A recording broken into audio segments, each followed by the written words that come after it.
Have you ever felt like, I don't know, like a part of you is missing? Like you went through something really difficult and you've just never quite been the same since. It's actually a super common feeling, the sense of being fragmented in a world that always expects us to be whole. And it's that exact feeling we're going to dive into today. Yeah, I mean, you hear phrases like this all the time, right? It's that nagging feeling that some essential piece of you just got lost somewhere along the way. It's a deeply human experience. But what if the way to understand it, and maybe even heal it, is thousands of years old? Well, today we're looking at a fascinating thesis by Christiane Horst that explores exactly that. It's a deep dive into an ancient shamanic practice called soul retrieval. And believe me, its relevance to our modern world is pretty surprising. So here's our roadmap. We're going to explore what this practice is, how it's supposed to work, and what a really interesting study found when it actually tracked the results. Let's start with the wound itself. Okay, first things first. To really get the solution, we have to understand the problem. In modern psychology, when we talk about how our minds cope with overwhelming trauma, one of the main ideas is something called disassociation. And this is where it gets really interesting. This is where these two worlds, the ancient and the modern, kind of smash into each other. Psychology calls it dissociation, basically a mental process where you disconnect to cope. But the shamanic worldview, it calls it soul loss, a spiritual survival mechanism where part of your very essence leaves your body just to survive an unbearable pain. I mean, think about it. Two completely different ways of explaining a remarkably similar human experience. So let's unpack that a little more. What exactly is this ancient concept of soul loss?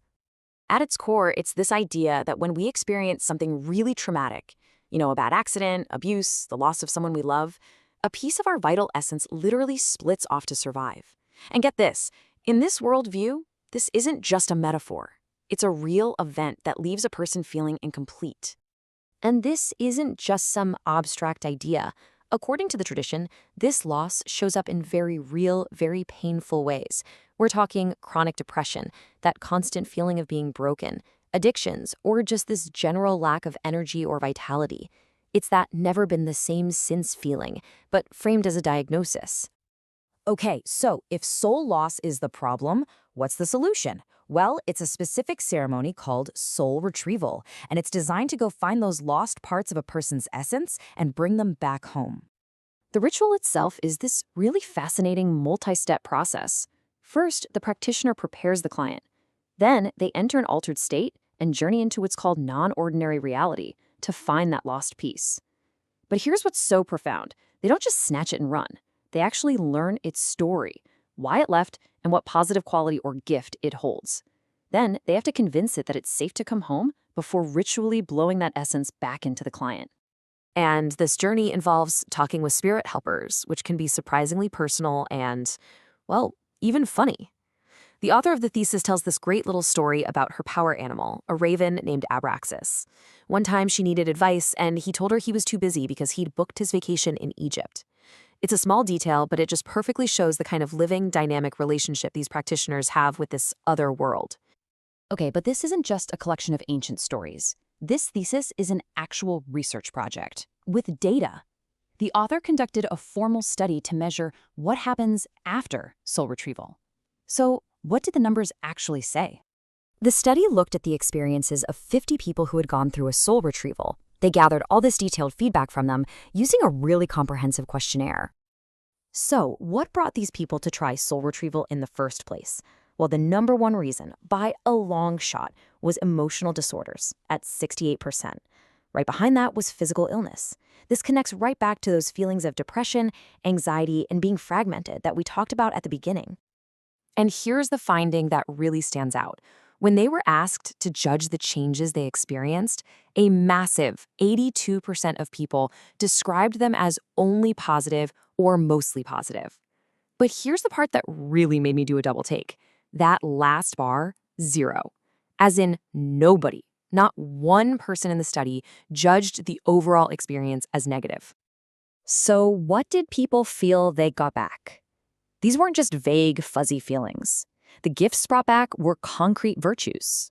The top 3 were stability, which included things like feeling rooted and self-acceptance, trust, in themselves, in others, in the world, and courage, the ability to stand up for yourself and face challenges. So all of this really makes you wonder, right? Where does a practice like this fit into our modern world, especially next to something like conventional therapy? And here's a really interesting detail that makes these results even more powerful.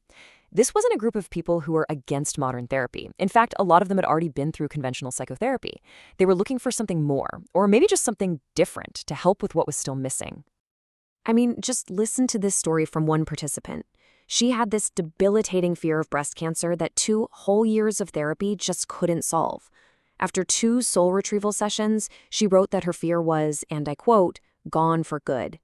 That's just a stunning example of the kind of impact this ancient ritual can have on a very modern problem. So when you look at all of this, the study suggests that for a lot of people, soul retrieval is so much more than some esoteric ritual. It seems to be a powerful tool for healing that creates real, tangible, and lasting change. And it leaves us with this huge question. In our modern search to feel whole, could it be that the most profound answers aren't in what's new, but in what's truly ancient?